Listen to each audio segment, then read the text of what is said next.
Big TV భక్తి సమాచారం WhatsApp ఛానల్లో జాయిన్ అవ్వండి. అన్ని విశేషాలు ఎప్పటికప్పుడు తెలుసుకోండి.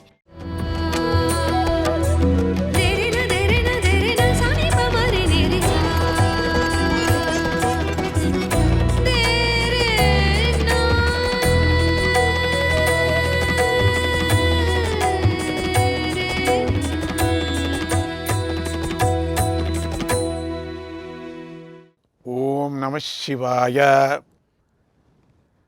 నమః సోమాయ రుద్రాయ శంకరాయ మహాత్మనే.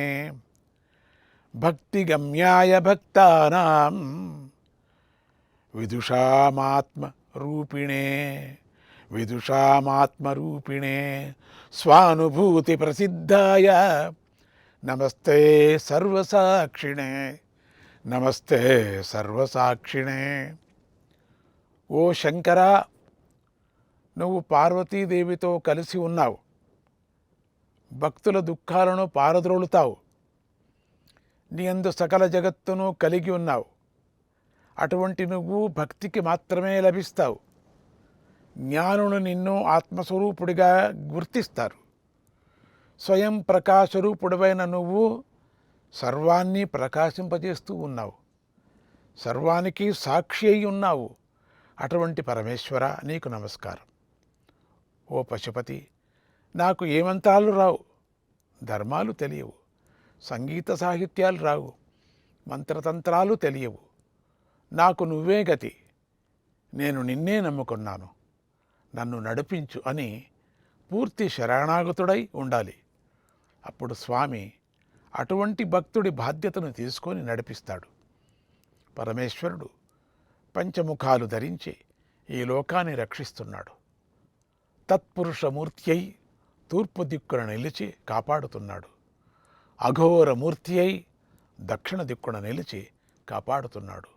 సత్యోజాతమూర్తి అయి పశ్చిమ దిక్కున నిలిచి కాపాడుతున్నాడు. వామదేవమూర్తి అయి ఉత్తర దిక్కున నిలిచి కాపాడుతున్నాడు. ఈశానమూర్తి అయి ఆకాశంలో నిలిచి కాపాడుతున్నాడు.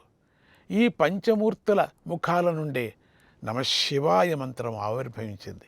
కనుక సకల జీవులలోనూ జ్ఞానం గల మానవులు ఈ దివ్య మంత్రాన్ని జపించి తరించాలి.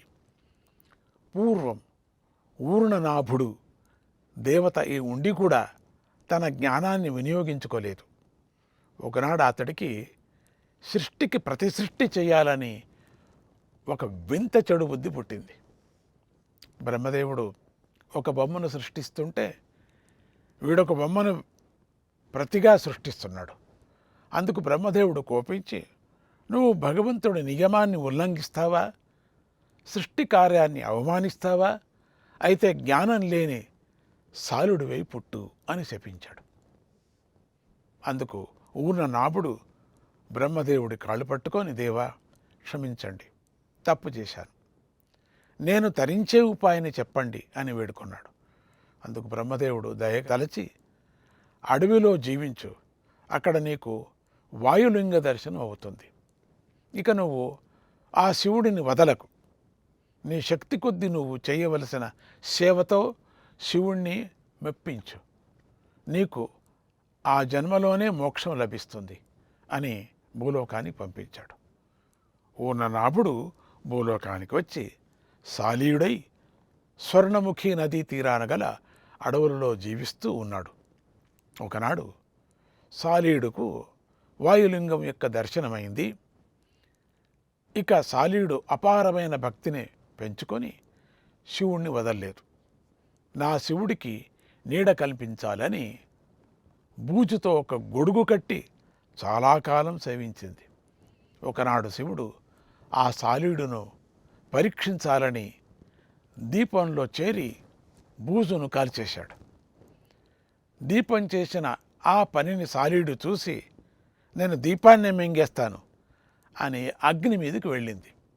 అప్పుడు దాని రెక్కలు కాలిపోయాయి, శరీరం కాలిపోయింది. అయినా అది లెక్క చేయలేదు.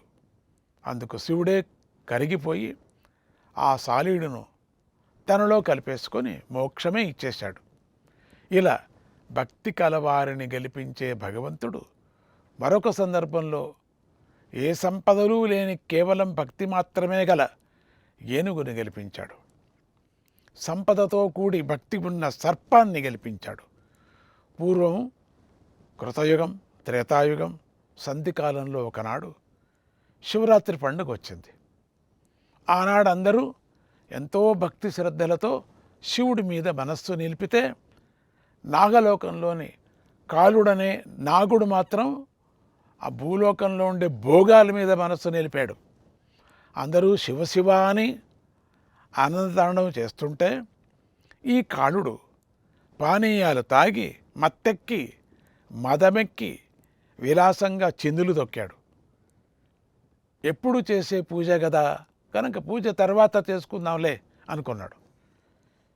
శివరాత్రి అంటే విశేషమైన రాత్రి, శివుడికి సంబంధించిన రాత్రి కనుక ఆ రోజున మనస్సు శివుడి పరమైపోవాలి కదా, మాట శివుడికి సంబంధించినదై ఉండాలి కదా, ఆ రోజు శరీరం శివుడికి వశమై ఉండాలి కదా, శివ సంబంధమైన పనులనే చేయాలి కదా. మనస్సు, వాక్కు, శరీరము అనే త్రికరణాలు శివుడి పరమై ఉండాలి కదా. వీటిని కాలుడు చేయకపోయేసరికి శివుడి దృష్టి కాలుడి మీద పడింది. ఆయన వాడిపై కోపించి, ఓరి కాళా, పవిత్రమైన శివరాత్రిని వినియోగించుకోకుండా భోగాలు అనుభవిస్తూ చిందులు తొక్కేవాడా, చిందులు తొక్కుతున్నావా నువ్వు, పామై భూలోకంలో జీవించిపో అని శపించాడు.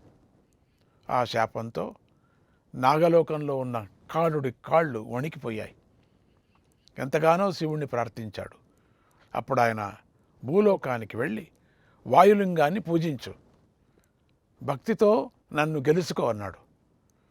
దానితో కాలుడికి గర్వం దిగి భూలోకానికి వచ్చి పామై వాయులింగాన్ని సేవించసాగాడు.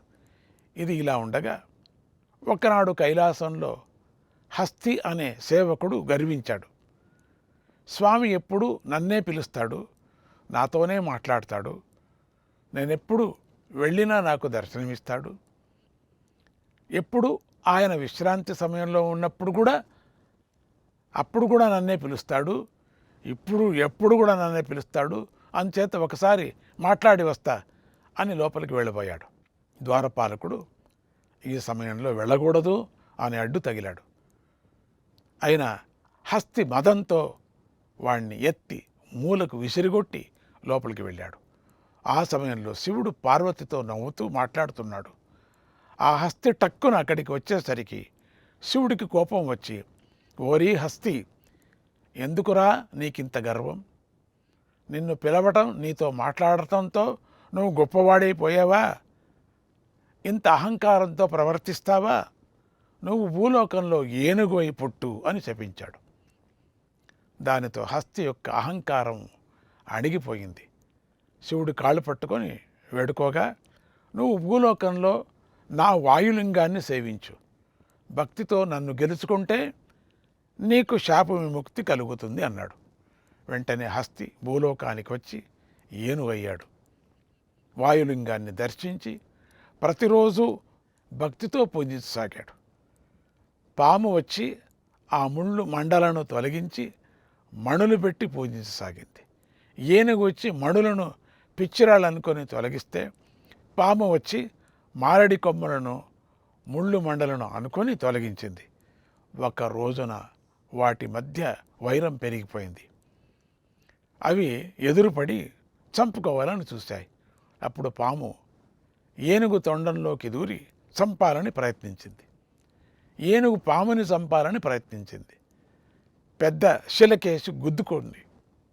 ఆ భక్తి యుద్ధానికి బోళాశంకరుడు కరిగిపోయాడు. అవి రెండు నా కోసమే పోటీ పడ్డాయి, నన్ను పూజించాలనే భావించి ప్రాణాలను లెక్క చేయకోకుండా యుద్ధం చేశాయి అనుకొని సంతోషించాడు. వాటికి మోక్షాన్ని ఇచ్చి అనుగ్రహించాడు. ఆ జంతువుల మీద ప్రేమతో వాటి పేరు స్థిరంగా నిలిచిపోయేలాగా శ్రీకాళహస్తీశ్వరుడిగా ప్రసిద్ధికెక్కాయి. ఇలా ప్రాణికోటికి శివానుగ్రహం కలగటానికి భక్తి ఒక్కటే కారణం. కనుకనే సాలీడు వేదాలు చదవకుండానే భక్తితో శివానుగ్రహాన్ని పొందింది. పాము శాస్త్రాలను తిరగవేయకుండానే భక్తితో శివకృపను పొందింది. ఏనుగు అసలు చదువుకోకుండా భక్తితో శివుడి మనస్సు గెలుచుకుంది. బోయవాడు ఏ జపాలు చేయకుండా భక్తితో శివుణ్ణి వశం చేసుకున్నాడు. కనుక భక్తికి వశుడయ్యే స్వామిని నిశ్చల భక్తితో ఆరాధించండి. మీ కోరికలు తీరుతాయి. శివ అనుగ్రహం మీపై ప్రసరించుగాక. ఓం నమః శివాయ.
For more videos like this, subscribe Big TV channel.